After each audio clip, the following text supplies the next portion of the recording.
É um prazer e uma alegria estar com vocês na noite de hoje. E frisinho é bom, a gente fica mais elegante, que é um jeito paulista de ser, né?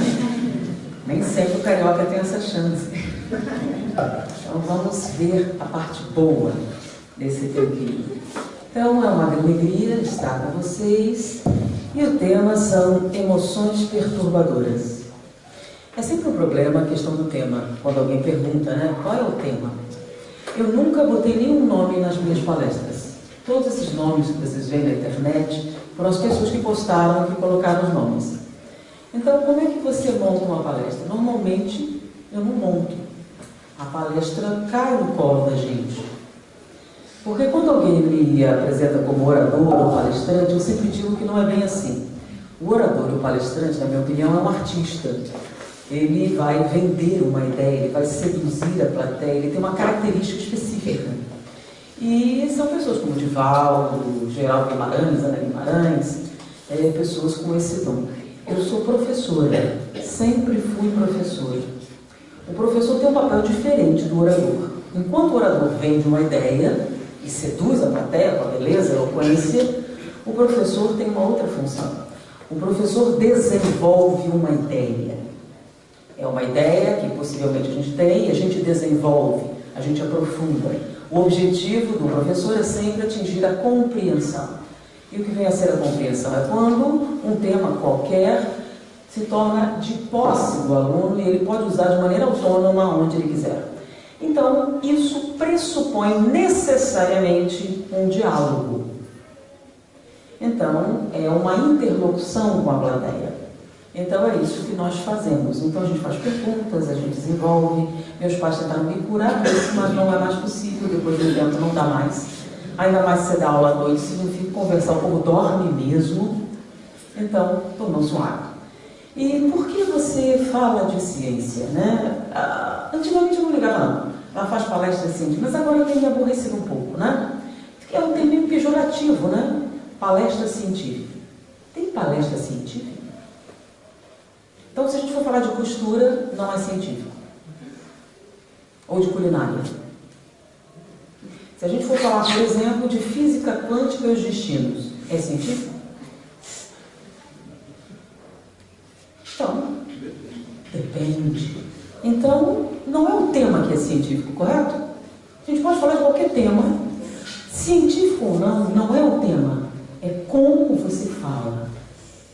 Tá? Então, nós podemos falar da física quântica e os destinos de uma maneira mística. Ou mesmo de uma maneira artística. A gente faz uma dramatização sobre a física quântica e a gente faz uma apresentação artística. Não deixamos de falar de física quântica, certo? Porém, não foi um tema científico, foi? E costura? Por que eu estou falando de costura? Porque eu estou aprendendo a costurar.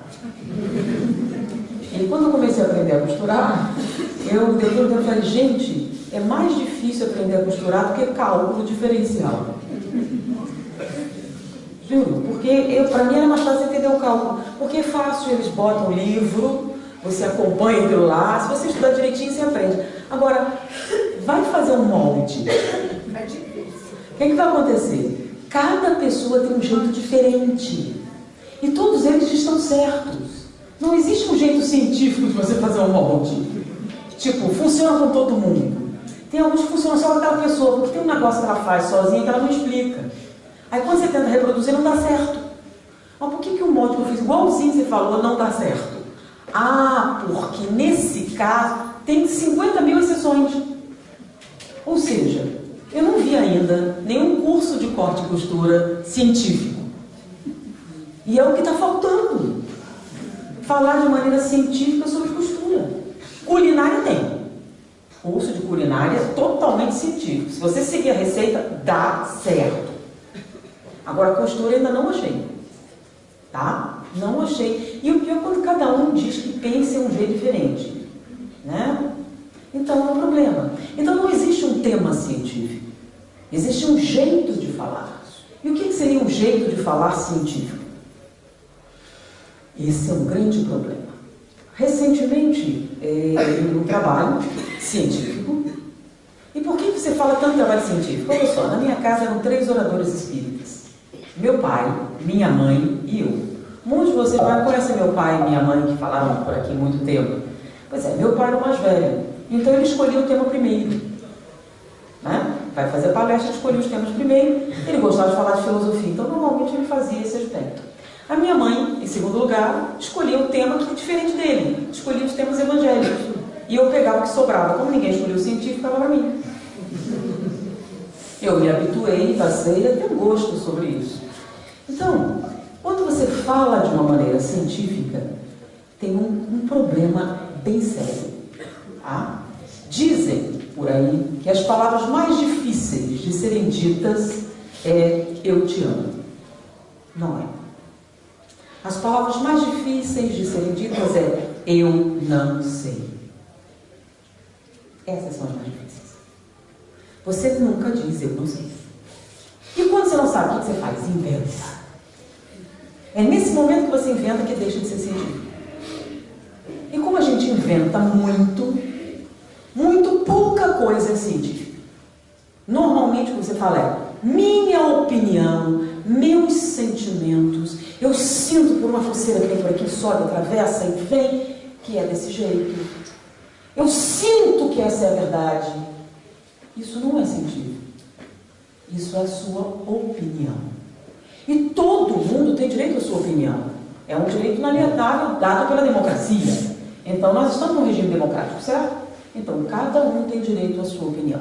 Porém, não existem os seus fatos. Fatos são o quê? Fatos. E esses fatos são só seus? Não. Se forem só seus, é um fato? Não. Fatos são o quê? Coisas concretas que podem ser mensuradas, ou seja, podem ser medidas. São fenômenos que podem ser observados por quem? Por qualquer pessoa. Então, fatos são coisas concretas. Não existem os seus. Existem os fatos de quem? De todo mundo. Então, fatos são fenômenos observáveis por todo mundo. Tá? Então, você não pode ter só os seus. Como assim só os seus? Você só olha esses fatos e não vê todos os fatos. Se você não vê todos os fatos, você pode fazer uma estatística matemática correta? Não. Se você só olha para a direita e diz tantas pessoas, e a esquerda? Não faz parte do seu universo? Não, porque os meus fatos só contam o lado esquerdo. O lado direito não adianta. Então, vou dar um exemplo. Eu sei que muitas pessoas não pensam sobre isso, né? Você chega e diz, passe certo é aquele que você vira a mão para o lado direito. Como é que você sabe? Ah, porque a gente vira para o lado direito e dá certo. Você já tentou virar para o lado esquerdo? O que acontece? Dá errado? Como é que você sabe que virar do direito é melhor que o esquerdo? Para você afirmar isso, você teria que botar metade do corpo direito, metade do corpo esquerdo, depois contabilizar para ver quem teve mais resultado ou não. Isso aí também não garantia 100% você dizer que o lado direito é o certo. Deu para entender? Ah, mas se toda a vida você fez do lado direito e deu certo, isso significa que é o jeito certo de fazer? Não. Essa é somente sua opinião. Baseada em quê? Na sua experiência local, na sua opinião, na sua avaliação, que é o quê? Muito pequena. Então, é assim que normalmente as pessoas fazem os seus fatos. Então, como toda a vida eu virei para a direita é o certo. E pronto. Você vira para a esquerda, você está errado. Já matou alguém? Não. E aí? Que diferença fez? Vocês começaram a perceber? Então, isso não é uma maneira científica de falar. E a gente pode falar de qualquer coisa onde você dá a sua opinião. Eu sinto que a maneira certa de educar as crianças é essa. Você tem algum filho? Não. Mas cada um tem direito à sua opinião, certo? Ok? Então, baseado em que você afirma que esse é o jeito certo? Porque eu sinto que é desse jeito. Porque eu tenho esse sentimento dentro de mim que me diz isso. Ok. É sua opinião, ela pode ser bonita? Pode. Ela pode ser poética? Pode. Pode ser inspiradora? Pode. Mas você tem 100% de certeza que essa é a única maneira que tem? Bom, mas se você responder diferente, é o seguinte, baseado em estatísticas que foram levantadas ao longo de 50 anos, observando os resultados práticos dessa metodologia, nós podemos afirmar que 78% das crianças se beneficiaram desse processo. Ok. O insucesso foi significativo, sim, mas outro método teve um sucesso maior. Então, posso afirmar que esse método é melhor do que aquele. Posso ou não posso? Posso. Baseado em quê? Em dados estatísticos. E esses dados podem ser observados por quem? Todo mundo. Todo mundo pode olhar. Você pega e compara. Ah, certo, isso é. Dá para ver. Aí você pode afirmar alguma coisa? Pode. Por que aconteceu? Aí é outra história. Você pode aí dar sua opinião. Na minha opinião, o sucesso foi devido a isso. Ou na minha opinião, o insucesso foi devido àquilo. Mas você afirma, minha opinião. Mas nós temos dados concretos para trabalhar? Certo. Isso é um jeito científico de falar. E nós podemos falar sobre comida, costura, sobre o evangelho também? Podemos? De maneira científica? Podemos. Nós podemos falar sobre qualquer coisa de maneira científica. Mas para ser de maneira científica, você tem que seguir certas regras. Infelizmente, são regras bem restritas. Não pode sair da linha. Saiu da linha, o que você perde? Você perde o status de científico para ser o status de romântico. Ou sua opinião. Foi?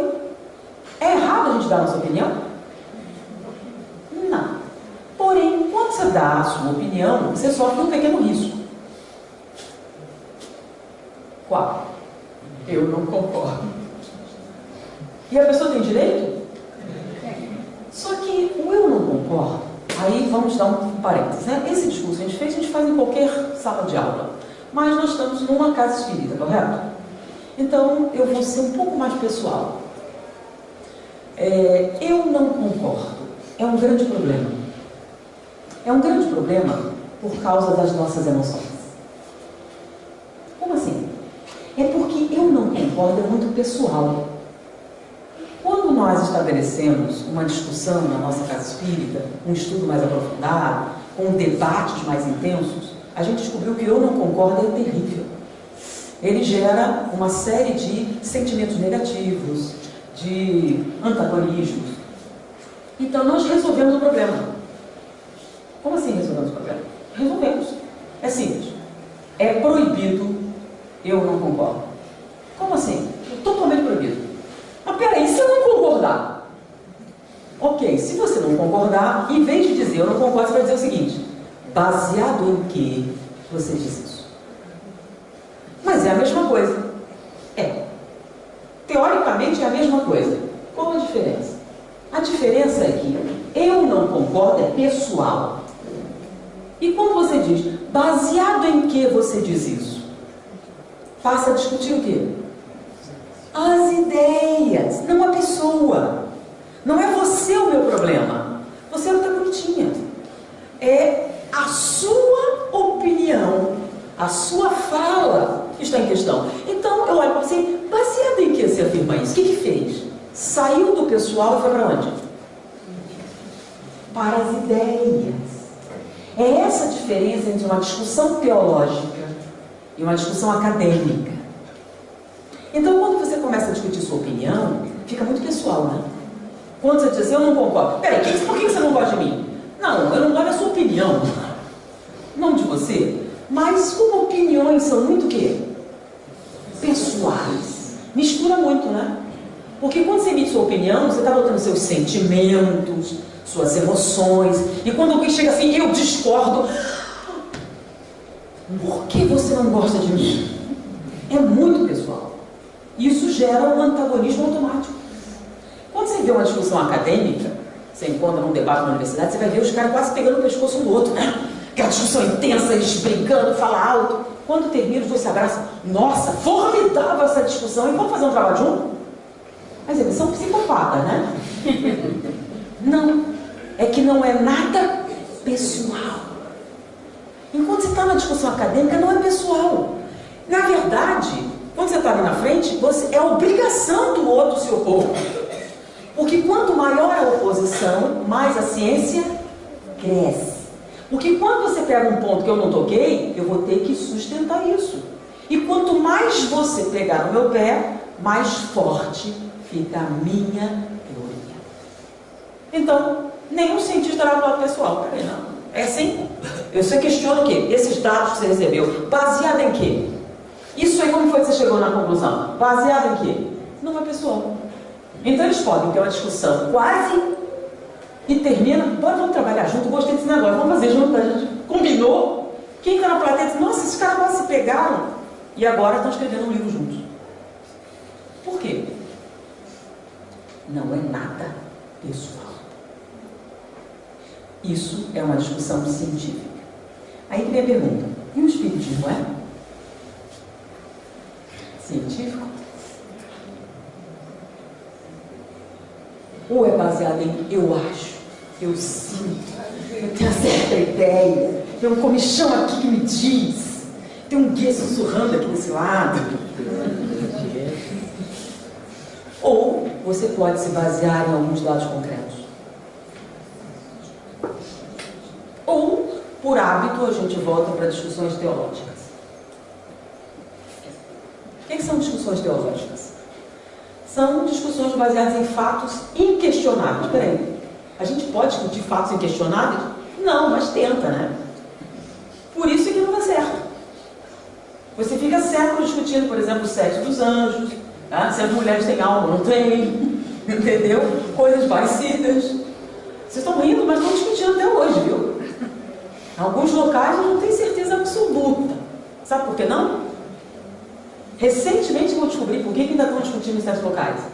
É porque quando Deus fez Adão, né, na Bíblia, ele soprou a alma dele. Como a mulher foi feita da costela, ele não soprou nada.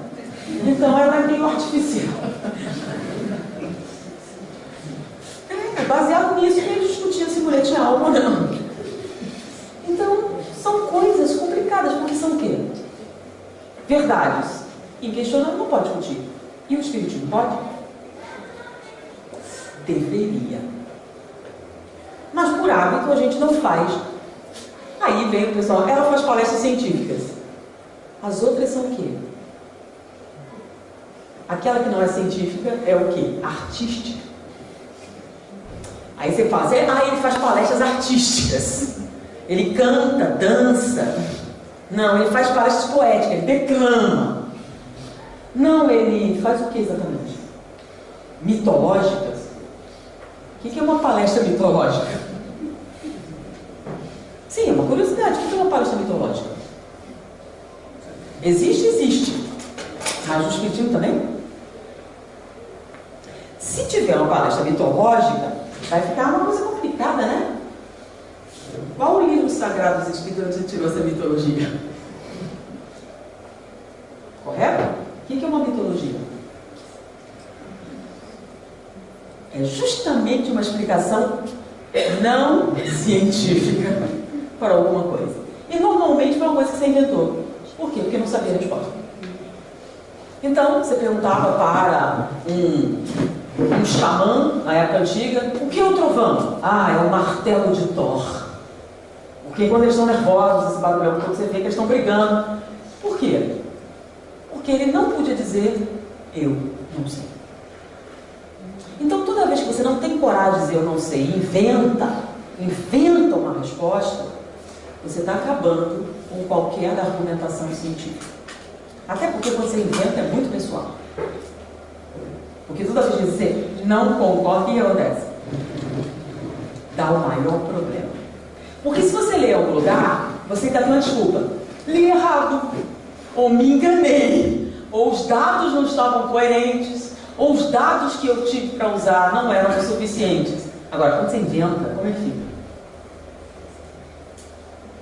E você não tem ideia do que acontece com as outras pessoas que acreditaram no que você disse. Certo? Acreditaram. E aí, o que acontece com essas pessoas que acreditaram no que você inventou? Por que você não sabia qual era a resposta? E não teve coragem de dizer que não sei. É aí que você cria um mito, um folclore, entendeu? Umas coisas bem complicadas, né? Por exemplo, vou fazer uma coisa, né? Vai fluidificar água, tem que destampar a garrafa. Se não destampar, não fluidifica. Ok. E se arrolhar? Faz diferença? Não, porque alguém explicou que é porque a tampa é plástica. Ok, rolha não é plástico. Serve rolha então? Porque aí não derrama e a gente arrolha e é um produto natural. Mas por que a pessoa disse uma coisa assim? Onde ela leu que tampa plástica impede a fluidificação da água? Tem algum lugar que está escrito isso? Não. E aí? E por que tantas pessoas acreditam nisso? É porque a gente sabe que espírito atravessa a parede, né? E parede é concreto, é até pior que tampa plástica, não é não? São moléculas mais... Eles atravessam tanta coisa e não atravessam a tampa plástica. Não é uma coisa meio esquisita? Não é não? Então, de onde veio isso? E outra coisa, você parou para pensar sobre isso? Então, emoções. Né? O que são emoções? E, basicamente, emoções perturbadoras. Uma perturbação, cientificamente falando, é quando você tem os elementos no estado de quê? De sincronia, harmonia, né? Então, eles estão em quê? Em harmonia. Não há uma reação acontecendo. Então, eles estão plácidos. Se for água, está o quê? Lisa. Se forem elementos combinados, eles estão em equilíbrio. Se forem substâncias diferentes, elas estão o quê? Não reagentes. Então, elas estão no estado de equilíbrio. Isso é quando está normal. O que é quando há uma perturbação? Uma perturbação é quando você mexe o líquido. Mexeu o líquido e as moléculas começam a entrar em conflito. O que é o conflito? Bate uma na outra. Se forem substâncias, é quando você bota mais soluto, mais solvente, e aí você tem uma sobra, aí você tem reações que acontecem. Então, toda vez que a coisa sai do equilíbrio, você diz que houve uma perturbação do sistema. Mas se a gente fala de emoções, o que são emoções perturbadas ou emoções perturbadoras? Para você dizer o que seria perturbação, você teria que saber o que é uma emoção, certo? E o que é uma emoção?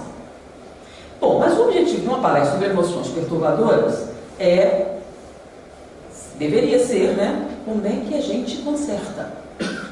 A emoção existe, tal, o que a gente faz com essa emoção? Então, para você dizer o que faz, o que não deixa de fazer, tem que saber o que é. O que é uma emoção? Tá? Como você viu que a gente fala bastante de ciência, a gente vai procurar pegar fatos concretos. Então, normalmente, minhas palestras surgem de observações científicas. Uma pesquisa que alguém fez, um trabalho científico, uma apresentação, algum conteúdo que a gente acha interessante para justificar alguma tese espírita. Então, eu não faço uma palestra, vou falar sobre a caridade. Não. Alguém fez uma pesquisa sobre esse assunto, nossa, isso aqui tem tudo a ver com o Livro dos Espíritos. E a gente fala, então a gente apresenta isso. Então, normalmente, são plateias servem para qualquer pessoa. Porque a gente pega fatos que servem para quem? Só para espírita? Não, servem para qualquer um. Eu ainda gosto mais quando é para os ateus. Né? Beleza, materialista. E aí, é isso? É. Então, fica bacana, filho. Você vai no domingo conversar com o seu cunhado ateu. Olha, sobre um negócio interessante aqui. O que você acha? Ele não pode discutir, pode? Não, porque é ciência. Sim, mas esse fato científico corrobora com uma tese espírita. E agora? Engole essa. Não é uma sensação bacana? Não tem nada a ver com vingança, né? É uma sensação agradável. Então, a ideia sempre foi essa. Então, a gente apresenta algumas teses e a gente faz conteúdo para você desenvolver. Algumas críticas disseram, se você não fala de espiritismo, mas peraí, eu achava, o que seria falar de espiritismo? Falar de Allan Kardec. Mas peraí, vocês não estão no centro espírita? Vocês não sabem quem é Kardec? Pois é, você não sabe, aí você tem que cobrar do presidente, né?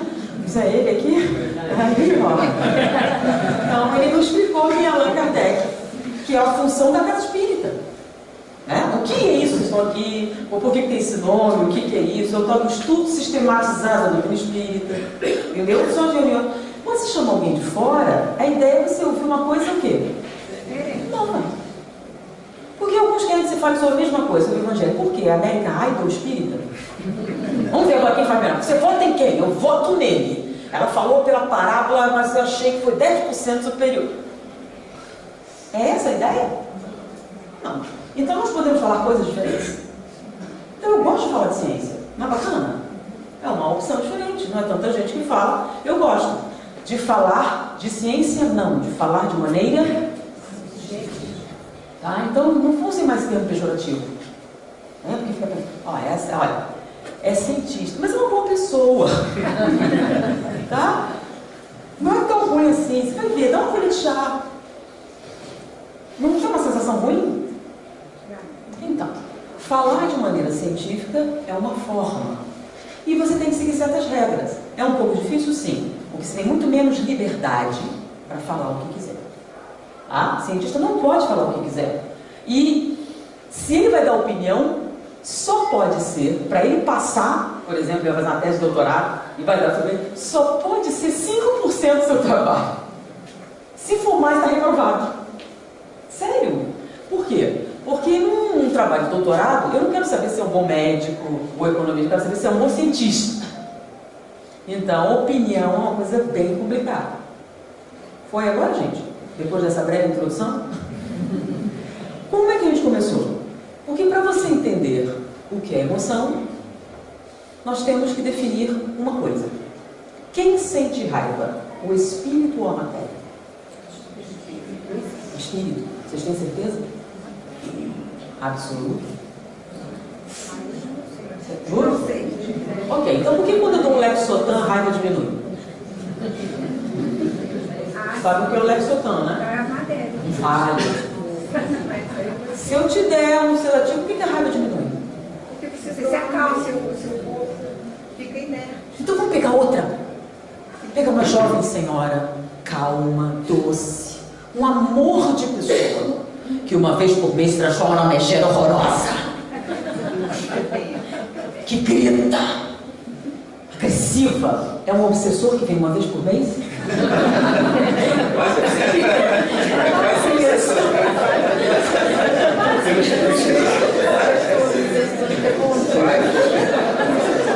Que é isso? TPM, isso existe ou não? Existe ou não existe? Vamos lá perguntar aos homens. Existe ou não existe TPM? Temos uma opinião segura, porque eles podem dizer sobre isso. Bom, aí fica o problema, né? A TPM está no espírito ou no corpo? Cuidado com a resposta. No corpo.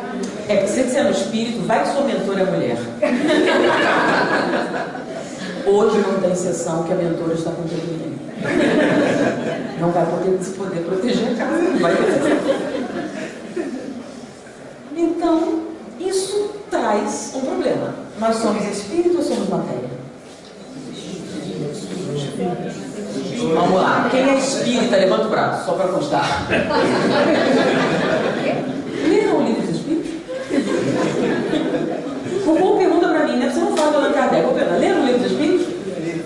Então, logo no começo, o que é que eles dizem? Que nós não somos espíritos. Nós somos o quê? Não é a mesma coisa? Não. Espírito é uma coisa. Alma é outra coisa. Né? Se fosse a mesma coisa, eu dizer que era um sinônimo. Então nós não somos espírito, nós somos alma. O que é uma alma? Então tem diferença? Tem diferença. Então nós não somos espírito, nós não somos matéria, nós somos alma. O que é alma? Interação espírito-matéria. Que dá um resultado diferente de espírito. Espírito é um morto. Nós não. Nós somos o quê? Alma. Então nós não somos espírito. Nós somos alma. Se você disser que você não é, então você é uma gêmea. É isso? Ok. Não vai dizer que você é Jesus, né? Se não é Jesus, não é gênero, você é o quê? Uma alma. Beleza. Então, começamos a primeira definição importante. Alma. Se há uma interação espírito-matéria, essa interação é constante? Então eu tenho um gráfico que eu uso sempre, tá? Então vamos imaginar aqui um retângulo, tá? É um problema nesse centro moderno, tem quadro negro. Eu adoro um quadro negro. Aquele de giz. E aquele pó sobra. Então você tem um retângulo. E esse retângulo é uma representação gráfica da evolução.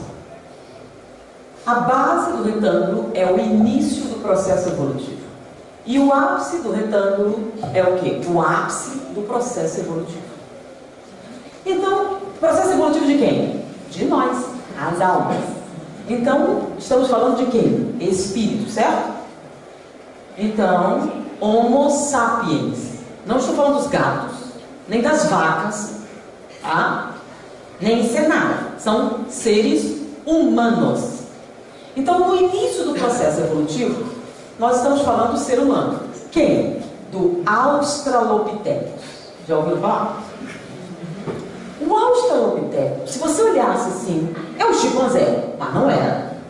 Parecia muito um chimpanzé, mas não era um chimpanzé, era um homem. Tá? Era um homem primitivo, mas um homem, não um chimpanzé. Então o Australopithecus é o primeiro exemplar do quê? Dos homídeos, nossa espécie. Tá? Então a nossa espécie primitiva parecia demais um chimpanzé, mas não era.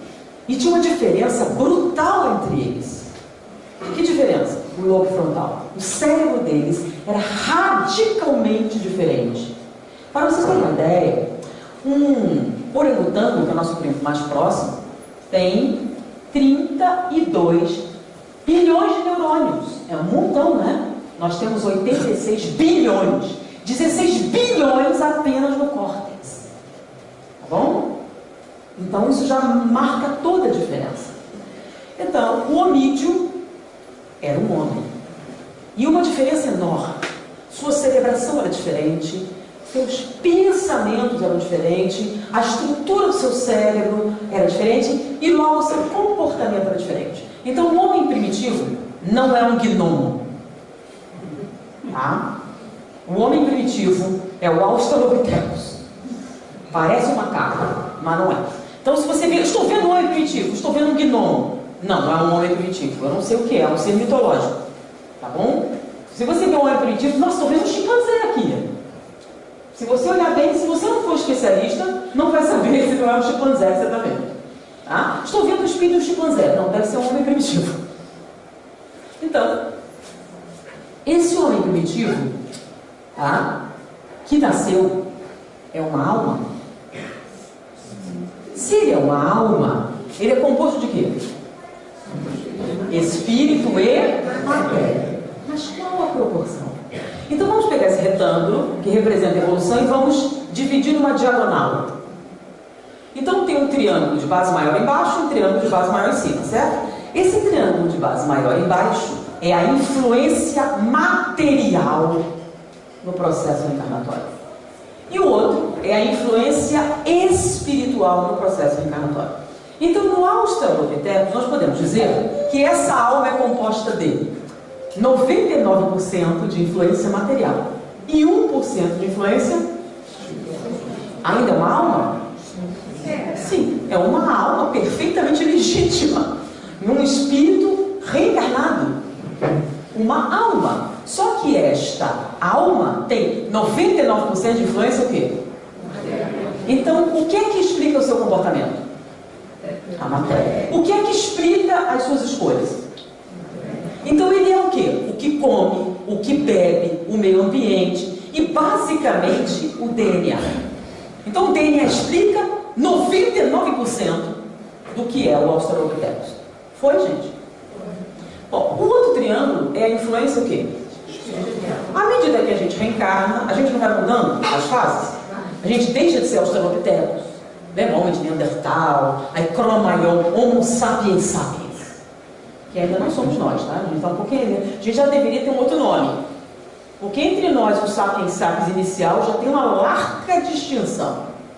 Então, nós somos Homo sapiens sapiens. Então, nós passamos por diversos processos reencarnatórios. O que aconteceu com a influência espiritual?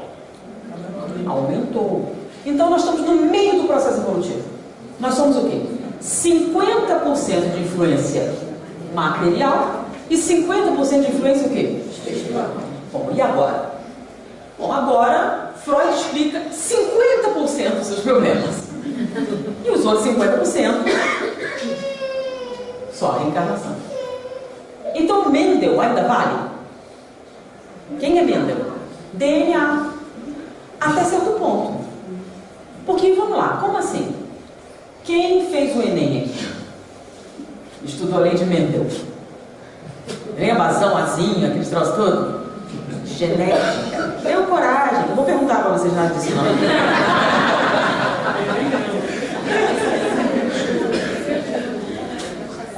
Então, na lei de Mendel, lembra o que eles diziam? Que se você era azinho e casasse com alguém que era azinho, você tinha filho o quê? Então, se você é louro de olhos azuis, você é o quê? Azinho. Se você casar com uma pessoa loura de olhos azuis, é o quê? Seu filho vai ser o quê? Louro de olhos azuis. Você pode garantir isso? Não. Teoricamente, pela lei de Mendel, tinha que dar certo sempre. Mas às vezes acontecem umas coisas estranhas.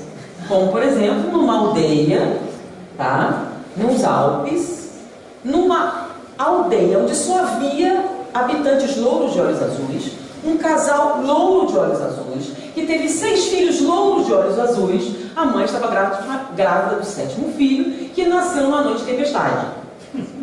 Tempestade de neve. Então, todo mundo estava sabendo, ela estava tendo um bebê na tempestade, e nasceu uma criança morena, de pele azeitonada, olhos oblíquos e esverdeados. Ninguém pensou o que vocês pensaram. Por quê?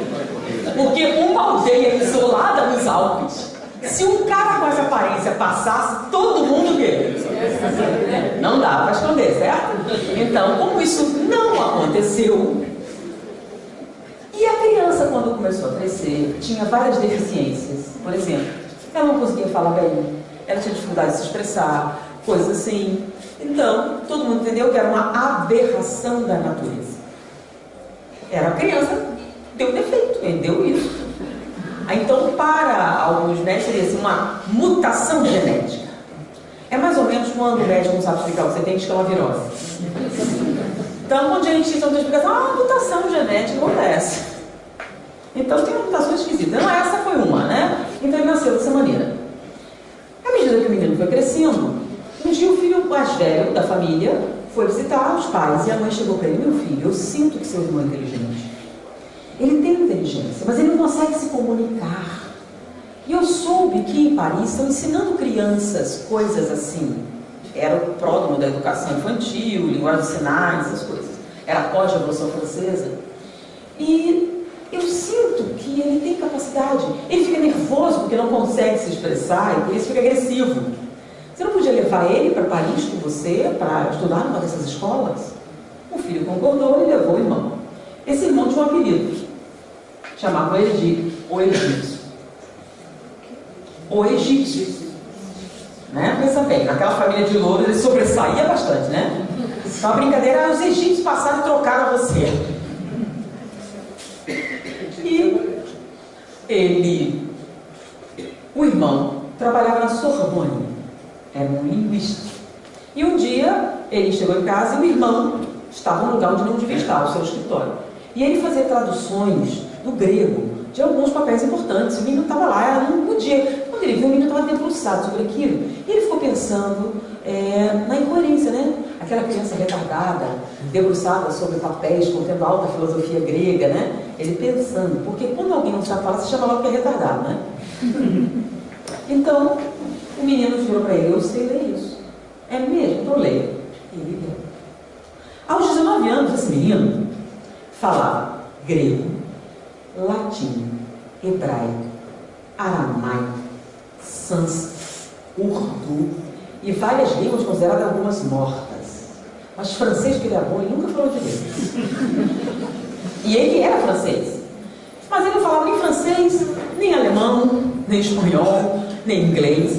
Ele até conseguia, mas ele se expressava muito mal. É como se ele tivesse um troço na boca, né? Mas o resto ele falava perfeitamente bem. Tanto que as suas aulas, porque aos 19 anos ele se tornou catedrático de idiomas na Sorbonne, ele dava suas aulas em grego ou latim.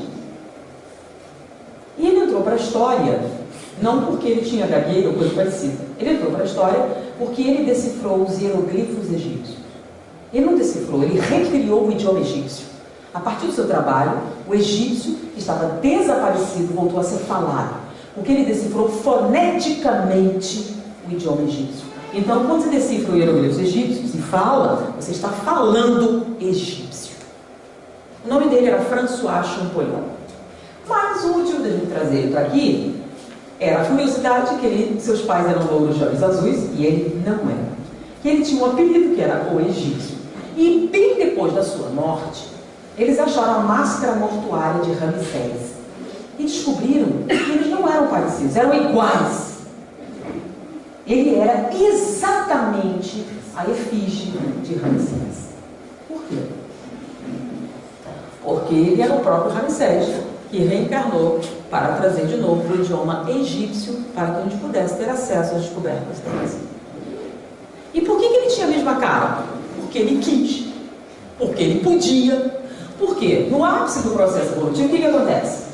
Agora você é 99% de influência, 1% de influência, ainda é uma alma, mas o que é que explica o seu comportamento? O espírito. E Mendel? 1% das vezes. E Freud? Não vamos entrar em detalhes. Então, nesse caso, que aparência você vai ter? A aparência que você quiser. E se o material genético não coincidir? Você promove uma mutação genética. E o material genético vai ter que se adaptar àquilo que você quiser. Então, a reencarnação é igual para todo mundo? A desencarnação é igual para todo mundo? Não. A proporção espiritual, espírito da alma, é igual para todo mundo? Não. Nós estamos mais para cima ou mais para baixo?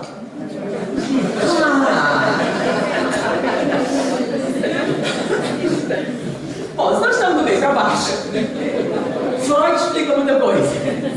Freud explica, a nutrição também explica. O sono, a saúde, os hormônios, explicam muita coisa? Então a matéria tem uma influência decisiva e significativa no nosso comportamento? Sim. Então a gente precisa entender como funciona? Mas o que a gente não pode esquecer é, tudo bem que a matéria é super importante, mas quem é que dispara tudo? Sem espírito, você tem uma reencarnação? Não. Então, toda matéria começa com um espírito. Tá? Então, não é a matéria que encarna, é o espírito que reencarna. Deu para entender? Então, o espírito se reveste de matéria, só que ele permite que ela seja o quê? O fator determinante do seu comportamento. É claro, se ele quiser e não tomar conhecimento. Foi ou não foi? Então, a gente deixa? Deixa. Então, para nós entendermos o que são emoções, vamos decompor. O que são emoções? As emoções são subproduto da alma. As emoções são subproduto da alma. Então, nossas emoções têm componentes que são o quê? Espirituais e componentes que são o quê? Materiais. Então, se a gente reconhecer quais são esses componentes, fica mais fácil a gente trabalhá-las? Muito bem. Então, como é que você sabe que uma coisa é espiritual ou material? Não é tão complicado, né? Então, as emoções são formadas a partir de duas coisas. Uma que vem da matéria e outra que vem do espírito. O que é que vem da matéria? Nossas sensações físicas. O nome já diz, não são sensações físicas. Se é físico, vem de onde? Do espírito. Espírito tem sensação física? Não. Quem é que tem sensação física? A alma. A matéria... Peraí, vamos devagar. Vamos mais lentamente. Vamos voltar um pouquinho. O espírito tem sensações físicas? Não. Quem é que tem sensações físicas? A matéria? A matéria tem alguma sensação? A alma tem sensações físicas. Então, sensações físicas vêm da matéria. Quem é que sente as sensações físicas? A alma. Foi ou não foi? Então, a sensação... Olha só. Se eu pegar um grupo de células, por exemplo, da sua pele e cultivar em laboratório, eu tenho pele artificial? Sim. Ah, é artificial? Não. O que é uma pele artificial? Ah, tá. Mas ela foi... Vamos devagar, vamos lentamente. Eu vou lá e peguei células dela e cultivei em laboratório. O que é cultivar em laboratório? Eu alimentei e tudo mais para elas fazerem o quê? Se multiplicarem. Ela é um espírito novo? Não. É só matéria. É uma? Só matéria. Ok. Então, é pele. Tem espírito ali? Então, se eu cortar essa pele, o que ela sente? Ah, entenderam agora onde eu quis chegar? Agora, quando eu corto ela sente? Sente. É a matéria que sente? Não. Sem espírito, tem alguma sensação? Não. Mas esse espírito só pode ter sensação porque tem o quê? A pele, não tem? Se ele não tem pele nenhuma, vai sentir o corte? Não. Isso. Ficou claro isso ou não? Então, o que a alma está sentindo? Um monte de sensações físicas. Porque ela está o quê? Encarnada. Livro dos Espíritos, primeira parte. A animação da matéria. É aquela parte que pula. Ah, porque eu já sei sobre Deus, sobre essas coisas, vai direto para a lei de Moraes. Aí pula essa parte, aí dá esse problema. Então, a matéria é que nos permite ter o quê? Sensações físicas. Então, o espírito tem sensações físicas? Não. Quem é que tem sensações físicas? A alma. O espírito é encarnado. Então, essas sensações vêm através do quê? Da matéria. Então, tudo que a matéria experimenta, o espírito encarnado sente. Foi ou não foi agora? Foi. E essa ligação vem através do quê? Quando você morre, seu perispírito vai junto? Vai. Então não é o perispírito, é o que está fazendo o que está na matéria vir para o espírito. Primeira parte do espírito. Fluido elétrico. Não. Vocês querem 3 opções? Múltipla escolha. Que fluido? Fluido vital. Fluido vital. Ou, se você quiser ser moderno, energia vital. Então, a energia vital, ou vitalidade, é o que anima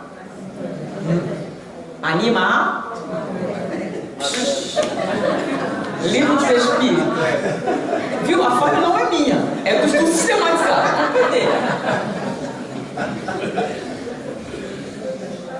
Toda a próxima parece pré-requisito.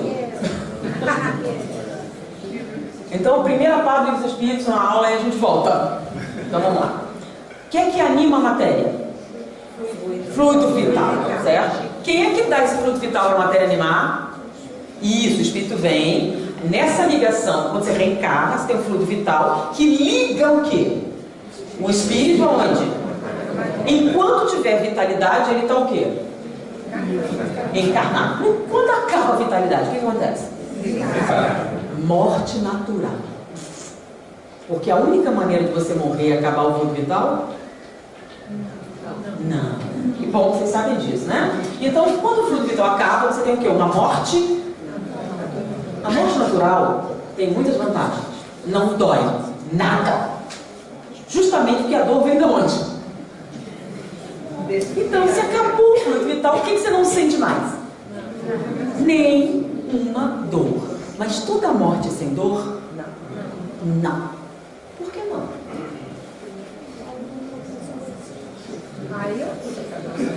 Aí eu não sei. Você tem 20 aninhos, cheio de vitalidade, cheio de gás, 50 anos para viver ainda e dá um tiro na cabeça. Uma bala atravessa e destrói esse ponto aqui, ó, tem no meio. Destruiu todas as estruturas concretas que permitem o seu corpo funcionar. O que aconteceu? Morte cerebral, correto? Então, sem o cérebro, o corpo não vai manter-se vivo. Eu posso tirar parte dele e doar para outras pessoas. Posso ou não posso? Porque o tecido ainda está vivo. Mas ele, como conjunto, permanece unido? Não, ele está morto. Bom, e o fluido vital acabou? Não. Se o fluido vital não acabou, o que nós podemos afirmar? Está vivo.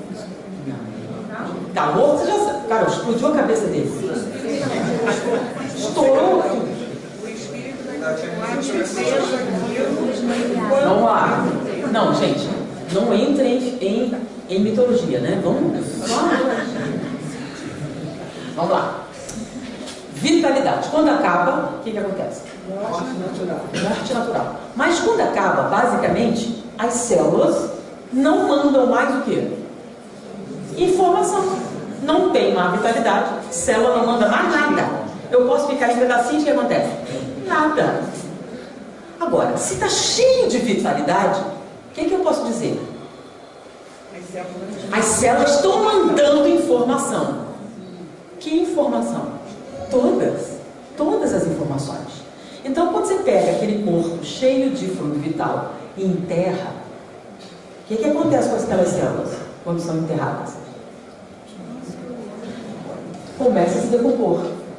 Ou seja, elas estão experimentando uma série de experiências vitais. Então, estão mandando todas as informações para quem? O Espírito. Então, é castigo divino? Não, uma lei natural da física. Ainda tem uma ligação e ele vai continuar mandando informação. E quando todas as células se decomporem, e cada célula dessa fizer parte de um outro organismo, o que acontece? Porque, sei lá, um corpo a se decompor leva 50 anos? Não. Então vamos lá. Ele tinha 50 anos para viver, o corpo, vamos botar uns 3 anos vai decompor tudo, não sobrou nada. Tá? 3 anos depois não tem mais célula ali, certo? Aquelas células originais estão agora numa plantinha, numa graminha, num papagaiozinho que nasce por ali, coisa assim. Bom, e o que acontece com esse espírito? As células desapareceram. Mas ele ainda tem vitalidade?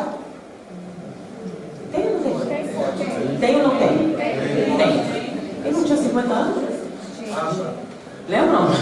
Ele tinha 20, tinha mais 50, deu um tirão. Então, ele ainda tem vitalidade? Mas não tem uma célula. E aí, como fica?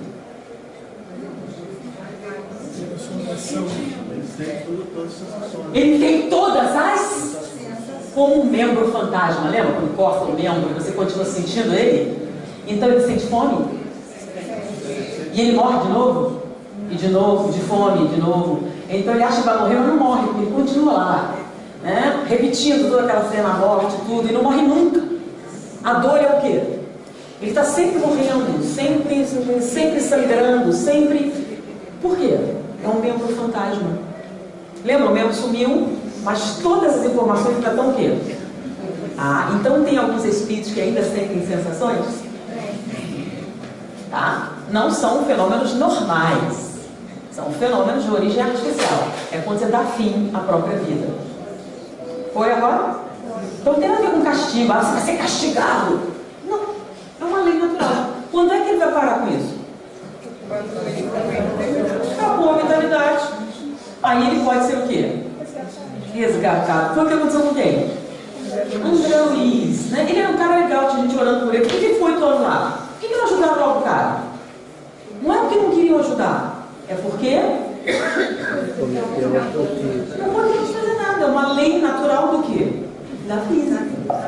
E todo mundo é sujeito à lei da gravidade. Não, mas eu sou o rei. E daí?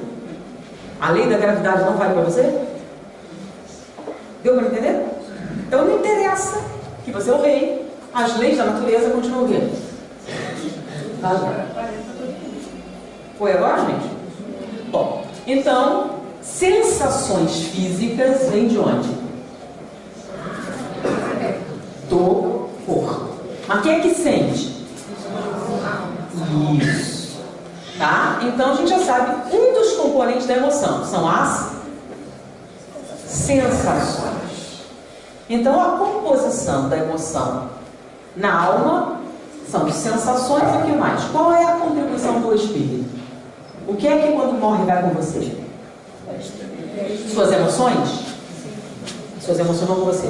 Só quando você atira na sua cabeça. Se não atirou, uma morte natural, acabou. O que que acabou? A matéria. Se acabou a matéria, o que que acabou? As sensações físicas. E o que que você leva com você? Qual é o componente de emoção que você leva com você? Os sentimentos.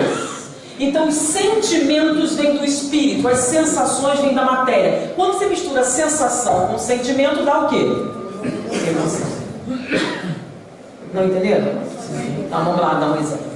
Sensação, desejo sexual. É o quê?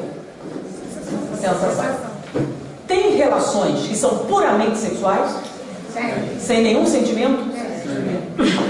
Então, é uma relação que as pessoas chamam o quê? Relação física. O que é uma relação física? Não tem nenhum sentimento. Se não tem nenhum sentimento, o que é que não tem? Emoções. É uma relação puramente comercial.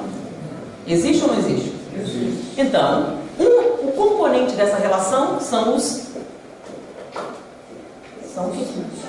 as sensações físicas. Mas, se além da atração sexual, você estiver amando também, o que acontece? Quando você junta desejo sexual com amor, dá o quê? Olha só, você tem desejo sexual e tem amor. Quando você junta os dois, dá o quê? Emoção.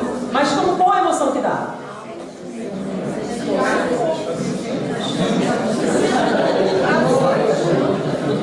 Olha a mitologia, gente.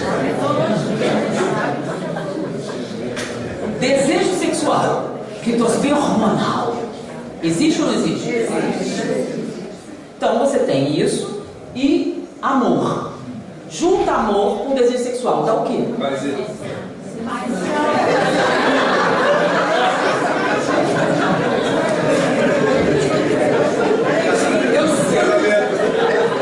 Eu sinto muito que é pra você, mas quando eu fiz a lua com a prostituta, o objetivo é só isso. Rapaz, o dia de namorado está quase chegando. Paixão! Você está apaixonado por alguém. Não é.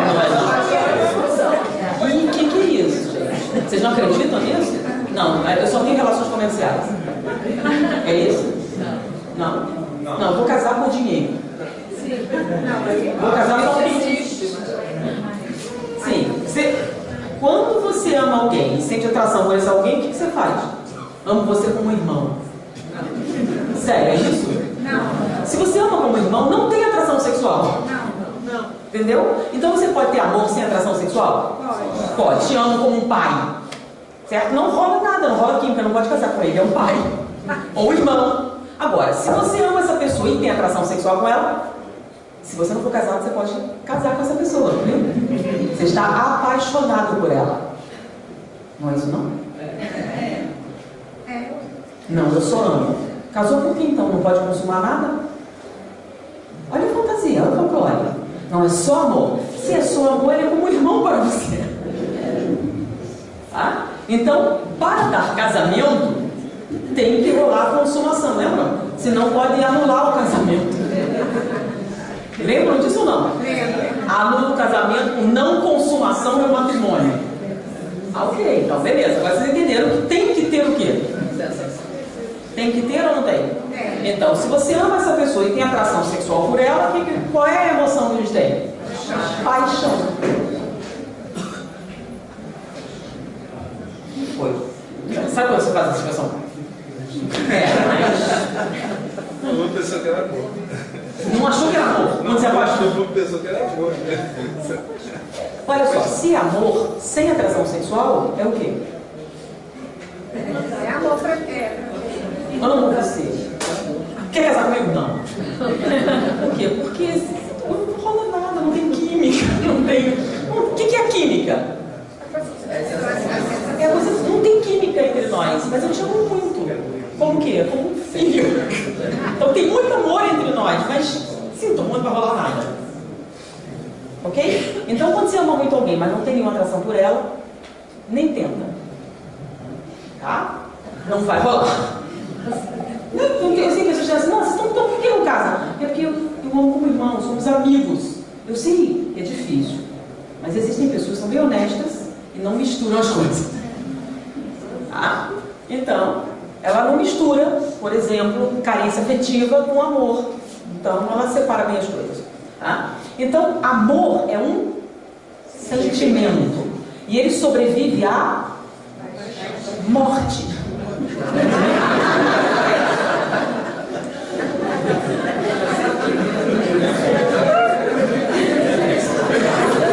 Qual é o problema aqui? O cientista sou eu, mas os materialistas são vocês. Nunca rolou uma coisa muito materialista aqui? O amor está onde? No corpo ou no espírito? No espírito. Então, se está no espírito, sobrevive à morte? Sim. E a atração sexual? Não, porque está no corpo. Se foi morte natural, acabou. Foi morte natural, você chega no mundo espiritual. Pensa bem, olha a confusão se continuasse. Sou sua esposa hoje, mas foi sua mãe, não foi sua irmã, outro foi seu pai. Vai dar confusão? Então não tem atração sexual, você continua amando, mas não tem mais essa ligação. Foi ou não foi agora? Eu sei que é difícil conceber, mas faça um salto assim, de fé. E tenta imaginar um mundo sem sensações físicas. Eu sei que a gente não consegue, tenta materializar o mundo espiritual. Tá? Mas é mundo espiritual. Quando se chama espiritual, é porque ele não é físico. Foi ou não foi? Tá? Então, pode-se conceber o espírito fora da matéria? Pode-se conceber o espírito fora da matéria? Sim ou não? Onde é que tem isso, presidente? No livro dos Espíritos. Pode, pelo pensamento. Então, vamos fazer uma abstração de pensamento. Tá? Depois, no mundo espiritual, o que sobrevive à morte? O espírito. Junto com as coisas que são do... Então, o que sobrevive à morte? As sensações físicas? Não. Os sentimentos. Então, o amor é uma sensação, uma emoção ou sentimento? Sentimento. Então, o amor sobrevive à morte? Sim. A paixão não.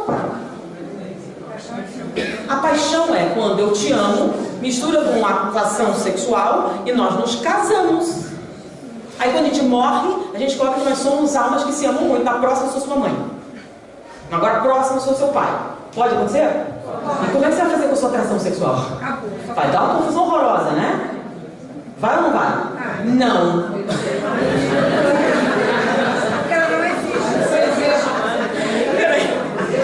Não vai dar, por quê? Você não morreu? Não ficou atração sexual aqui no seu corpo que morreu? Quando você foi, você levou só o seu amor. Então, quando eu reencarnar como seu pai, qual o problema? E se eu reencarnar como sua filha? Seu irmão? Nenhum problema. Ah, mas os pedófilos, não é esse o problema. Tá bom? Não é esse o problema. É outra coisa. Então, quando a gente reencarna em várias posições, a gente não faz isso? Ama menos? Não. Vamos lá, vamos ver se vocês entenderam mesmo a diferença entre sensação, emoção e sentimento. Tá? Vamos falar de amor. Amor de mãe. Amor de mãe é uma sensação, uma emoção ou sentimento? Sentimento. Qual é o amor maior, de mãe ou de esposa? De mãe, por quê? Por quê? Ai, por quê? Por que de mãe, mãe? Porque é mais puro. É incondicional, você não lindo, incondicional. O que mais? Olha só. Aí que vocês Estou dizendo então que o amor de mãe é uma coisa espiritual, maravilhosa, incondicional, bonita, pura, limpa. Vamos ver? Vamos fazer um teste? É aí que a ciência é legal. Não importa a sua opinião, vamos fazer um teste. Então vamos ver. Sim, teste fácil. Bom, se o da mãe é maior e tudo mais, quem se ama mais? Seu filho ou seu marido? Filho. Mais puro, mais puro. Beleza. Tá você, seu marido, seu filho no automóvel. Sofre um acidente, morrem todos. Vão para o mundo espiritual. E aí reencarnam. Seu marido agora, seu filho, seu marido. Quem se ama mais? Ah! Então não é amor, Flor. Sabe por que você ama mais seu filho e seu marido? Porque seu filho é de primeira mão e seu marido é de segunda.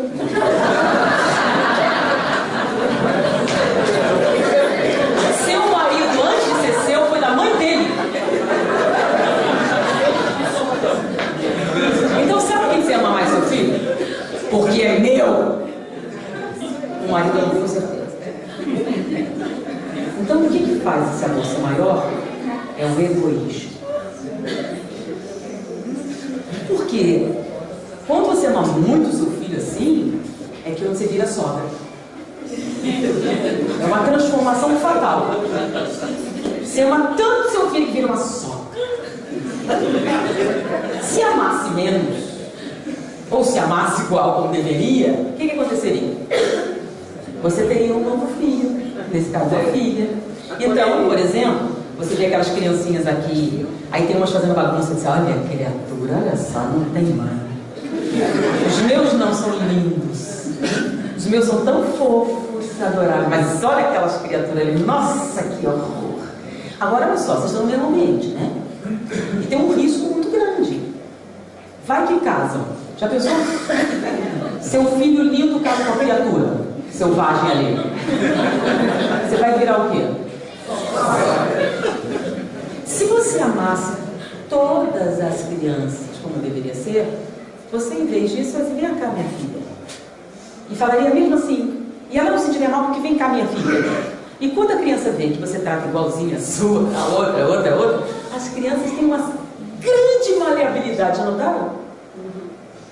Porque elas sentem a falsidade com muita intensidade, entendeu? Então, quando você... Vamos lembrar, quem foi que disse? Quem é minha mãe? Quem é meu pai? Quem são meus irmãos? Ele não tinha nenhum respeito pela família. É isso? Não. Quando você amar seu filho, igual você ama seu marido, igual você ama seu pai, igual você ama o mendigo da rua, não reencarna mais. Sabe da tabela? Ó. Então, para você saber se é amor mesmo, sobrevive à morte, com a mesma intensidade, não diminuir. Uma grande parte desse amor estava misturado com o quê? A atração sexual. Tanto que acontecem umas coisas estranhas, assim, quando a percentagem dessa atração sexual é a parte mais significativa do seu amor. Quando uma incapacidade chega, você diz assim, pô, continuo gostando de você, mas não dá, querido. Sinto muito. Né? Então, por exemplo, você gosta muito de uma moça, mas você casa com o tamanho dos peitos dela. Se ela tiver câncer de mama, o que acontece? O seu amor não acaba, você continua tendo um afeto por ela, mas uma boa parte dessa sua paixão era o quê? Era atração, sensação. Deu para entender? Então, isso depende do quê? Que bom que vocês entendem, né? Então, o nível evolutivo. Então, qual é a percentagem que está no negócio? E nem sempre é só amor. Por exemplo, quando você junta atração sexual com orgulho, dá o quê? Esposa troféu. É paixão também. Você se apaixona pela imagem maravilhosa. É o que meus amigos vão dizer quando sai dessa mulher. Né? Entendeu? Vaidade. E quando é o egoísmo? Primeiro eu, depois os meus, aos outros nada. Dá uma coisa estranha, mas vamos ver se vocês conseguem visualizar isso. O cara chega pra moça, eu te amo muito. Eu sou loucamente apaixonado por você. Eu preciso de você na minha vida para ser feliz. Quando nós estamos juntos, eu realmente fico alegre, me realizo. eu vou casar com ela por dinheiro. Tá entendendo? É você que eu amo. Mas o negócio ali com ela é o seguinte, ela tem dinheiro. Sabe como é que é, né? Eu te amo muito, mas pobreza comigo não dá. Tá bom? Você topa? Aí você não topa e ele não entende por quê. Se você não me ama, claro que eu amo. Tô dizendo, eu te amo muito. Porém, primeiro eu, depois os meus, aos outros nada. Tá entendendo? Você vai dizer que não, mas ele ama. Ele ama bastante. Tudo que vier depois dele é seu. E se você não compreender isso, tá? Você vai dizer assim, você está mentindo. Não, não está. Ele só é o quê? Egoísta. Todo o amor que ele pode sentir, ele até sente com você. Depois do seu bem-estar. Foi ou não foi? Então, a gente não pode afirmar taxativamente que ele não ama. Ele ama, mas é egoísta. Como, por exemplo, vocês vão dizer que Emmanuel não amava a Lívia? Lembra do Públio Lento? Amava ou não amava? Gente, ele tratou ela como se fosse o quê? Por causa de quê? Era falta de amor? Era falta de amor? Não. Era orgulho em excesso. O orgulho era tanto que o amor ficava onde? Por quê? O que é orgulho? Orgulho significa literalmente, eu sou melhor do que você. E não há nada que você possa dizer a respeito. Porque o orgulhoso não liga a mínima opinião dos outros, ele é melhor mesmo. O que a sua opinião vai afetar? Vocês confundem muito orgulho com vaidade, são coisas diferentes. O orgulhoso não liga a mínima para a sua opinião. Porque se eu sou melhor, por que a sua opinião vai falar alguma coisa para mim? Não fala. Vocês confundem vaidade. Vaidade é o seguinte, sabe com quem você está falando? Sabe? Peraí, você sentou no meu lugar. Esse lugar não. É o meu. Vocês viram que ele sentou no meu lugar. Então, para o vaidoso, o lugar é importante. A posição é essencial. O que estão falando a meu respeito? A opinião das pessoas é essencial para o seu bem-estar. Então, o orgulhoso se acha melhor do que os outros. O vaidoso quer que todo mundo saiba disso. Se não houver uma aclamação pública, aí não adianta. Tá? Então, não confunda as coisas. Porque o orgulho é muito mais complicado. Inclusive quando ele vem um pouquinho disfarçado, né? Como vocês confundem orgulho com vaidade, vocês acham que o orgulho está na roupa que o cara veste, não isso é vaidade. O orgulhoso pode ser aquele, o orgulho de ser humilde. O orgulho de ser humilde é incrível. Sabe como é que funciona? Olha a roupa dessa mulher. Eu não, sou uma pessoa simples. Essa aí não faz nada, eu não. Eu dou prato de sopa todo sábado. Eu sou uma pessoa caridosa. Aquela ali não faz nada. Eu não, sou uma pessoa boa, simples, pura de coração. Entenderam? E eu manifestarei isso. Quando é o momento em que vai aparecer a minha manifestação? Quando vocês discordarem de mim. Quem é você para dizer que eu não estou certa? Quem é a caridosa? Quem é a simples? Você na sua ostentação, olha a sua criatura, a roupa que ela veste. Olha aquela outra ali, não faz absolutamente nada. Eu não. É isso que vocês entenderam. O que é humildade? É a roupa que você veste? Não. Humilde é aquele que não se acha melhor do que ninguém. Como ele não se acha melhor do que ninguém, o que ele não faz nunca? Ele não julga. Nunca. Como assim nunca? Qualquer um pode errar, né? Inclusive eu. Então ele não julga. Então ele não julga suas escolhas. Ele não julga a sua aparência. Ele não julga nada. Mas isso é meio abobalhado? Não, ele tem um poder incrível. Sabe qual é o poder dele? Ele é inofendível. Como assim? Você é feio. Sua opinião, filho, todo mundo tem direito. Não, mas você não presta. Eu sei, você acha isso, mas eu estou melhorando. Isso vai melhorar. E você vai mudar de opinião um dia. Eu não amo mais você. Quer dizer, tem gente que ama. É inofendível. Quem é que é extremamente suscetível? O orgulhoso. Porque como ele se acha melhor, toda vez que você discute a sua superioridade, como você ousa fazer isso comigo? Aí vem o ódio. Né? Quem é você para fazer isso? O cara me largou. Como ele ousou fazer isso? Eles estão ofendendo o quê? O meu amor? Não, o que está ofendendo? E trocou por aquela ralé miserenta horrorosa. Pode uma coisa dessa? O que está doendo? É o amor? Que amor dói? As pessoas estão falando amor dói, amor dói. Amor não dói, gente. De jeito nenhum. O que dói é o orgulho, o que dói é a vaidade, o que dói é o ciúme, o que dói é a inveja. Amor não dói nunca. Pelo contrário. Tá? Quando você ama, você fica feliz pela pessoa. Quando? Sempre. De longe. Ela não gosta de mim, tudo bem, mas eu continuo gostando, não diminui nada. Amor é uma coisa assim, que sobrevive à morte. E não muda de intensidade. Ela pode vir em qualquer posição que você continua amando. Tá? Você gosta muito do seu filho, porque é sua obrigação. Mas você ama aquele rapazinho, nossa, tem uma sensação por ele. Você pode controlar isso? Não, é amor. Independe das ligações consanguíneas, independe até, isso é que é o mais difícil, independe até de semelhança de pensamentos. Que é pra gente difícil compreender. Como é que o espírito superior pode amar um miserável igual aquele? Não, uma pergunta. O cara não presta. Sabe por que vocês têm essa pergunta? É porque vocês não estão praticando amor, sim a paixão. A paixão tem aquele aspecto de comércio. Então, você ama um cara, mas tem que ter os favores sexuais, tem que ter... Vem cá, você presta, eu quero ser sua amiga. Vem cá, tem casa de praia? Você cozinha bem? Vale a pena, sua amiga? Qual é a vantagem que eu vou levar nesse negócio? Isso é amor? Não, você vem da casada. Então, por exemplo, você liga pra mim, eu ligo pra você. Você me convida pra sua casa, eu convido você pra minha. Você me dá um presente, eu concluo quanto você gastou e compro você no meu valor. Você vai dar um presente marcado, você quer dar R$10, troço assim, não? Isso é amizade? Não, isso é venda. Isso não sobrevive. Se você não ligar mais, ela também não liga. Ela vai perguntar, será que ela morreu? Será que aconteceu alguma coisa? Não. Ela não vai convidar você para jantar também? Não quero saber. Então, isso não é amor. Isso não sobrevive à morte. O que é amor? Amor é quando você encontra a pessoa, é como se nunca tivesse estado separado. 10 anos você não vê.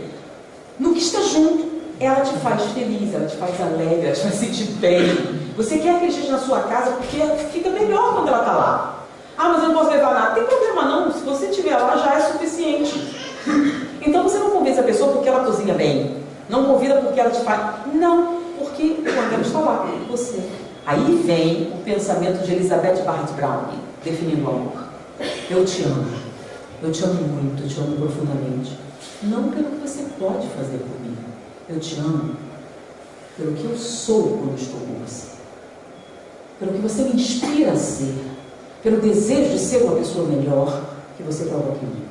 Eu te amo profundamente pelo que você é capaz de fazer por mim. Então esse amor sobrevive a qualquer negócio. Se a pessoa ficar feia, se a pessoa morrer, se a pessoa não estiver ali, se a pessoa pensa diferente de você, então o amor é bem-querer. Você quer que ela seja feliz, mesmo que você não seja. E é o amor extremo, segundo os cientistas, que provoca o verdadeiro herói. É aquele capaz de dar a vida por outra pessoa.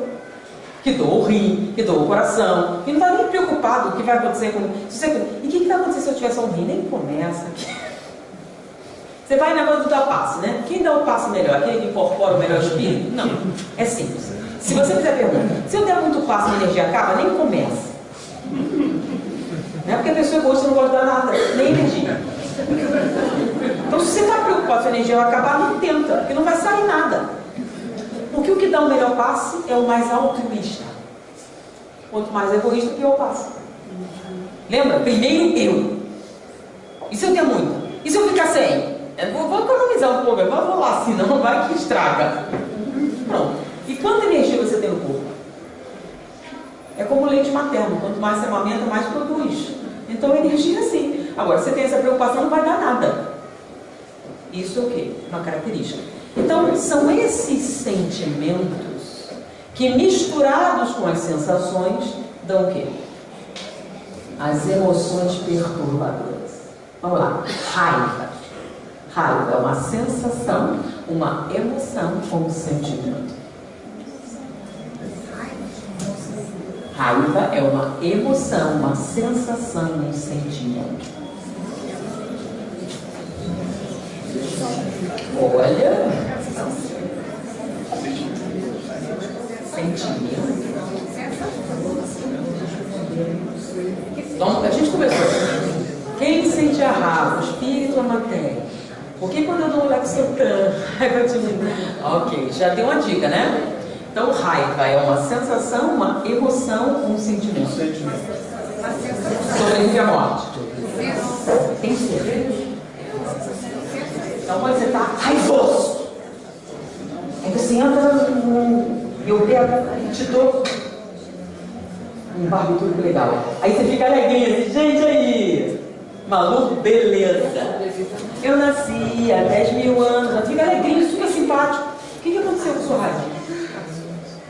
Misturou com a parte boa da matéria, que foi justamente o que você Aí é TPM também.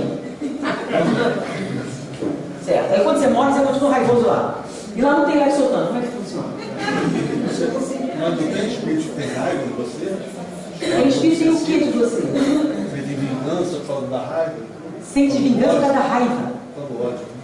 Ah! Então o que é? Como é que você vai controlar a raiva se você não sabe o que é? O que é raiva? E por que o Lex soltando funciona na raiva? Porque a raiva é uma explosão de adrenalina. É quando você puxa os dentes, quando você vai para morder a jugular da pessoa, é quando você perde o controle, é quando tudo fica vermelho, é quando seu raciocínio fica inibido, é aquela onda violenta de calor. E aí você dá o Lexotan e tira, porque você dá um antagonista disso. Mas o que é que sobra? Alguma coisa sobra? Então vamos lá. Você saiu de manhã no seu carro e vai para o trabalho. Está dirigindo tranquilamente. Aí alguém te dá uma fechada, quase bate até raiva, quase. E aí você tomando de raiva. O coração dispara. Se você tivesse uma arma, o que acontecia? Se você tivesse arma, que bom que você não tem, né? Então, eu não posso usar arma, por isso, se eu tiver uma arma, eu uso. Entendeu? Não tem nada a ver. Se eu tiver, eu vou usar. Então é melhor não ter, né? Então, você está com aquela coisa. Aí pergunta, o que você está sentindo? Indignação. Uma coisa totalmente legítima. Então vamos decompor. Você está tendo um surto adrenérgico que provoca a violência, que é a raiva. Qual a causa? Como ele ousou fazer isso comigo? Qual o nome disso? Se você não fosse orgulhoso de raiva, vai em paz, meu irmão, deve estar com pressa, coitado. Vai que aconteceu alguma coisa. Senhor Jesus, eu penso essa pessoa que não tenha nada na vida dele, que não seja ninguém com ela. Ou não é isso? Então, quem não é orgulhoso sente essa raiva? Não, por exemplo, sentou no meu lugar. Sentou no meu lugar. Vocês viram o que esse homem fez? Sentou no meu lugar. Esse é o lugar do médium principal. Quem é o médium principal? Sou eu. Logo, eu sou o médium 1, ele é o médium 2. Entendeu? Então, o que é que eu estou tão zangada? Por quê? Porque tem ou não tem uma hierarquia nessa troca?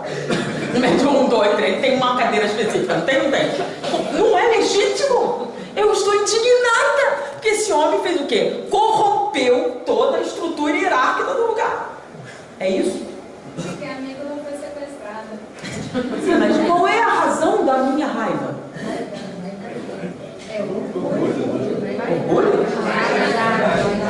Vaidade. Todo mundo tem que saber que eu sou um. E para saber que eu sou um, tem que sentar na cadeira número 1. Então, por exemplo, você vai oferecer para o cara um emprego. Ok, qual cargo? Ele não pergunta qual é o serviço. Não? Qual cargo? Não, você vai ser gerente geral de assuntos aleatórios. Bacana, gerente geral, legal. É o faz tudo. Mas gerente geral é bacana, não? Eu sou gerente geral de assuntos aleatórios, mas gerente geral. Eu estou no topo da hierarquia, entendeu? Eu sou o chefe. Então, para ele ser o chefe, é muito mais importante do que eu prefiro reinar no inferno.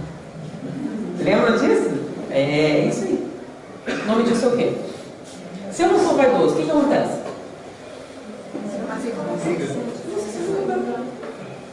Não importa. Porque já notaram que quem sabe fala simplesmente? Entendeu? Quando a pessoa sabe muito de alguma coisa e a pessoa começa a falar, a pessoa ri. Ela não se sente ameaçada, nem nada. Por exemplo, um cara muito forte, é um cara bem magrinho, vai brigar com ele. O cara, não, meu amigo, faz não. Ele não vai brigar não. Por quê? Ele está com medo. Você está com medo de mim? Ele dá risada. Ele vai se sentir ofendido? Ele é uma ameaça? Não. Então, quando é que você fica furioso? Quando alguma coisa ameaça os seus sentimentos. Então, o que sobra no hospital é o ódio. Isso será com você. Agora, a raiva você vai precisar de um espírito para usar, né? É um fornecedor. Sempre tem. Porque para você ter essa coisa toda, você vai ter que fazer o quê? Parasitar alguém. É o que se chama obsessão. Você é viciado nisso, vai precisar. Então, essa coisa espumante, você vê, é quando ele está incorporado no médico. Né? Você vê ele espumar, aquela coisa toda, lá não dá. Então, ele fica enlouquecido naquela ideia. Então, imaginar que está bebendo a Coca-Cola, gente, não é igual beber a Coca-Cola, tá? Então, lá você pode imaginar um monte de coisa, mas para sentir o gosto, o que você precisa? Senão, para que obsidiar, gente? Então, o que são emoções perturbadoras? Porque, sinceramente, a matéria perturba alguém? Não. Quem criou a matéria? Quais são as leis que a regem? Então, o que vem da matéria é uma coisa pura e límpida. Correto? Quem é que polui? Então, não é o desejo sexual que é ruim. É o orgulho, a vaidade, o egoísmo. Eu não falei da inveja, né? A inveja é terrível. É difícil definir inveja, né? Porque o egoísmo é óbvio. Primeiro eu, depois os meus, outros nada. O orgulho, eu sou melhor que você. O vaidoso, todo mundo tem que saber disso. A inveja é mais complicada. Por quê?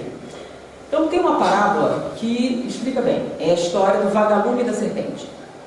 O vagalume estava de bobeira na lagoa quando tocou com uma serpente. E a serpente deu um bote. E o vagalume escapou. A serpente foi atrás de um bote, ele escapou, e ele começou a perseguir, e ele fugindo. E teve uma hora que ele estava encurralado. A serpente armou um bote e ele, um momento. Posso fazer umas perguntas? A serpente parou. Perfeitamente. Vem cá, eu faço parte da sua cadeia alimentar? Não. Vem cá, eu te fiz alguma coisa? Não. Por que você quer me comer? Porque você brilha. Nada pessoal. Então, alguém começa a te perseguir, sistematicamente. Aí você pergunta, vem cá, eu estou no seu lugar, o que ele tem a ganhar com isso? Nada! Vocês não estão competindo pela minha cadeira, nem pelo cargo, nada. Eu te fiz alguma coisa, você está se vingando de mim? Não. Então por que você está fazendo isso? Nada pessoal. Então por que você está fazendo? Se você não quer que isso aconteça com você, qual é o procedimento? Não faça nada, não diga nada, não seja nada. E aí ninguém vai se incomodar com você. Então não devo fazer nada? Se sua preocupação for opinião pública, sim. Porque os outros são invejosos, mas você é vaidosa. Agora, se for entre você e Deus, você vai lembrar da frase de Madre Teresa, né? O que você levou anos para construir, alguém destrói em segundos. Uma reputação que levou muito tempo para ser consolidada, alguém com poucas palavras acaba. Tudo que você pode fazer, alguém pode destruir. E aí? Mas nunca foi entre você e eles. Sempre foi entre você e Deus. E Deus sempre fez. E é por causa dele que você recomeça a amizade. Então a inveja é um negócio muito terrível. Vocês não têm ideia do que é amar o invejoso. Tem uma instituição na Alemanha que está pesquisando a inveja. Especificamente para no cérebro. É uma doença. É uma doença incapacitante. Pensa bem, você comprou um carro lindo, está super feliz com o seu carro, está examinando aqueles botões maravilhosos e está no estado de euforia. Aí você olha para o seu vizinho e comprou um mais caro. Você olha para o seu carro e não sente nada. Não sente nenhum prazer, nenhuma alegria, nada. Mas o carro ainda é o mesmo. Mas você olha para ele e não sente absolutamente nada. O nome disso é? E você acha que quem tem a receber não tem nenhum problema? Se a sua preocupação com a inveja é muito grande, é por causa da vaidade. Você quer unanimidade. Nem Jesus conseguiu. Você está se comparando com Jesus. Não a gente está falando, mas tem exceção, irmão. Vem cá, você é irmão. Está se comparando com o Emmanuel. Sério. Não é Joana de Anjos, Joana de Anjos, Joana de Anjos. Jesus é Jesus. Você não é Jesus. Então, mais baixo, né? E aí você começa a colocar as coisas sobre as dimensões. Tá? Então, com quem você tem que se preocupar? Exatamente. Você mesmo.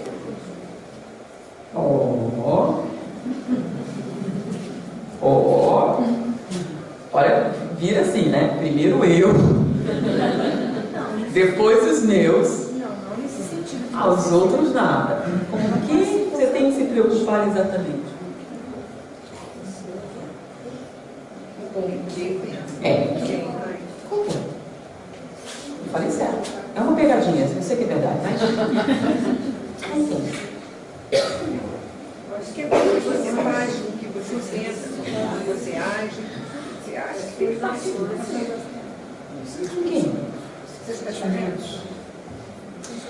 Isso é uma coisa bem sutil, né? Com quem você tem que se preocupar? Se você responder isso, você vai entender por que você reencarna. Vamos lá, você é um espírito. As coisas estão lá. Por que você vem aqui? Eu preciso. Aqui. Para aprender. Se melhorar. Você só aprende aqui, lá não aprende nada. Mas aqui você necessita. Aqui. Vai sério. Fala sério, gente. Cuidado. Vocês são espíritas. Qual é o livro? Olha só. Você está aqui, morreu. O que acontece? Quem me ouve? Quer tentar de novo? Isso aqui não é real, isso é uma simulação. Por exemplo, você é piloto de aviação, aí eles te botam num avião falso, tá? Cheio de passageiro falso, num acidente falso, para ver o quê? Como você se comporta sob pressão, certo? Que aí eles vão saber se você é o quê? Um bom piloto. E morreu, quer tentar de novo? E aí, você morreu, e agora quer tentar de novo? Então, por que você está aqui? Com quem você precisa se preocupar? Com Deus! Não, não é. Não pode ser. Não pode ser. Não. Então vamos dar um exemplo, certo?